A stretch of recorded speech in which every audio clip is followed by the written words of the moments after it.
Imagine for a moment that I gave you a button. Every time you press that button, you would experience a small feeling of pleasure. Not enough to change your life, just enough to make you feel good. Now imagine that every press gave you a different reward. Sometimes the reward would be small. Sometimes it would be large. Sometimes it would surprise you. How often do you think you would press that button? The answer reveals one of the most important truths about human behavior. Your brain is constantly searching for rewards. And at the center of this reward-seeking system is a powerful neurotransmitter called dopamine. Most people have heard of dopamine, but almost nobody understands what it actually does. Social media calls it the pleasure chemical. Self-help gurus blame it for everything. Influencers tell you to detox from it. But the real story is far more fascinating, because dopamine is not simply about pleasure. In fact, if you only remember one thing from this chapter, remember this. Dopamine is not the molecule of pleasure. Dopamine is the molecule of pursuit, the molecule of desire, the molecule of motivation, the molecule that makes you want something, the molecule that gets you moving. Without dopamine, you would struggle to care about anything. You would have difficulty pursuing goals. You would lack motivation. You would lose your drive. You would lose your ambition. You would lose your willingness to work for rewards. In many ways, dopamine is what pushes human beings forward. It is one of the reasons civilizations exist. It is one of the reasons businesses are built. It is one of the reasons athletes train. It is one of the reasons inventors invent. It is one of the reasons students study.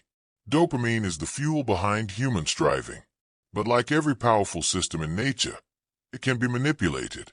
And this is where pornography enters the story. Why dopamine exists. Let's travel back thousands of years. Imagine you are one of our ancestors.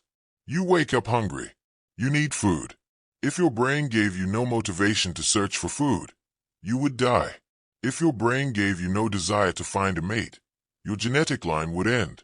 If your brain gave you no interest in exploring, you might miss important resources. Nature solved this problem through reward systems. When our ancestors engaged in survival-enhancing activities, the brain rewarded them. The reward encouraged repetition. The repetition increased survival. The survivors passed on their genes. Over countless generations, this system became deeply embedded within us. That system is still operating today. The same brain that helped hunter-gatherers survive is sitting inside your skull right now. The problem? The modern world is very different from the ancient world. Our brains evolved slowly. Technology evolved quickly. The result is a mismatch. An ancient brain operating in a digital environment. The brain's reward network. Deep inside the brain are structures specifically involved in reward and motivation. Among them are the ventral tegmental area, the nucleus accumbens, the amygdala, the prefrontal cortex. Together, these regions form part of what neuroscientists call the reward pathway. When something important happens, dopamine is released. Not necessarily when something pleasurable happens. When something important happens, your brain is constantly asking, should I pay attention to this? Should I remember this? Should I repeat this? Dopamine helps answer those questions. When dopamine spikes, the brain pays attention. It says, this matters. And whatever the brain considers important becomes easier to remember, easier to repeat, easier to crave. The biggest myth about dopamine. Many people believe dopamine creates pleasure. Not exactly. Scientists discovered something surprising. In some experiments, animals with damaged dopamine systems could still enjoy rewards, but they no longer wanted to pursue them. Think about that. Pleasure and motivation are not identical. You can enjoy something without being motivated to seek it. You can also desperately seek something without enjoying it very much. This explains a mystery many people experience with pornography. Some users report, I don't even enjoy it anymore. Yet they continue returning to it. Why? Because dopamine primarily drives wanting, not necessarily liking. The wanting system can become stronger than the liking system. The pursuit becomes automatic. The habit continues even when enjoyment declines. This is one reason addictions can become so confusing. People assume, if it no longer feels amazing, why don't I stop? Because dopamine was never just about pleasure. It's about pursuit, the power of anticipation. Now let's talk about anticipation. This may be one of the most important discoveries in neuroscience. Researchers noticed something strange. Animals often released dopamine before receiving rewards, not after. Before, their brains became excited by the expectation, not merely the reward itself. Think about Christmas morning. Think about waiting for exam results. Think about opening a gift. Think about receiving a message from someone you like.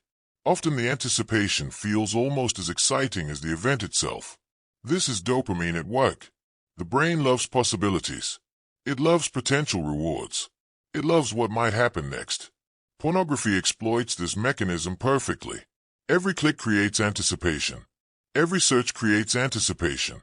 Every new image creates anticipation. Every category creates anticipation. The brain becomes hooked on possibilities, not just outcomes. Dopamine is not your enemy. It is one of the greatest gifts evolution ever gave humanity. It fuels ambition. It drives exploration. It powers achievement. It motivates growth. But understanding dopamine is essential, because what captures your dopamine eventually captures your attention. What captures your attention shapes your habits. Your habits shape your character, and your character shapes your future. The modern world is full of people competing for your dopamine. Social media wants it. Advertisers want it. Streaming platforms want it. Casinos want it.